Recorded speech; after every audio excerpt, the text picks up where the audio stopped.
Right, guys. Today we're going to look at solids and contacts. It's just another topic in the specifications. Now it's one of the bigger ones, but there's not that much to it.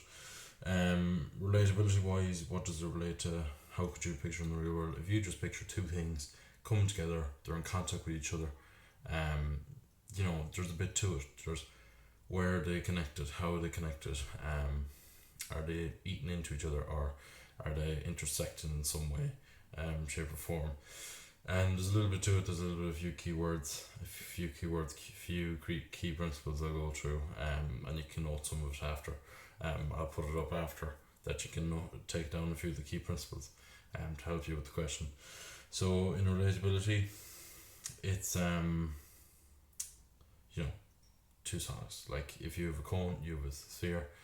You join them together. If the sphere is touching the surface of the cone, where is it touching? It's very easy to find out. You're going to tie it back to the likes of orthographic projection. That'll help in a big way here. So yeah, that's what it is. Like there's nothing much to it. Keywords, you're talking point of contact is the biggest one. That's numero uno. The point of contact, or POC as you might see it in some places. The point of contact is just where the two objects touch each other and where that contact actually is between two solids. Generally you'll only have one. You'll only have one for your questions, and that is nothing too major. You have likes of creating normals, which will be going off cones. So if I take, for example, a cone here, there's your XY, and your sphere is located somewhere along here. Probably this thing. Basically, the center of that sphere is right through a normal that runs. Remember now, it's perpendicular to the line of the side of the cone, and either side of this cone is called the extreme element, which is another key word. It's not as important, but it's nice to know too.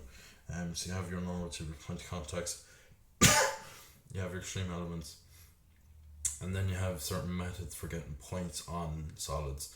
So you'll have a generator method, which is one way of doing it, and you'll have a sectional method, which is another way of doing it. So let's take a cone for both. A generator is basically taking a line. If your point is here, draw a line from the apex through the point down here. When it meets plan, you bring it down, you find it on plan, and then you have your point. Fairly straightforward. A sectional method, so say your point is here, you put this your XY, you put a line, horizontal cut through that, through the point, and then you can bring it back down to plan by bringing these down. You get the radius, you bring that down, it's on that radius you've created, and you found it. So think of this way as like slicing an orange.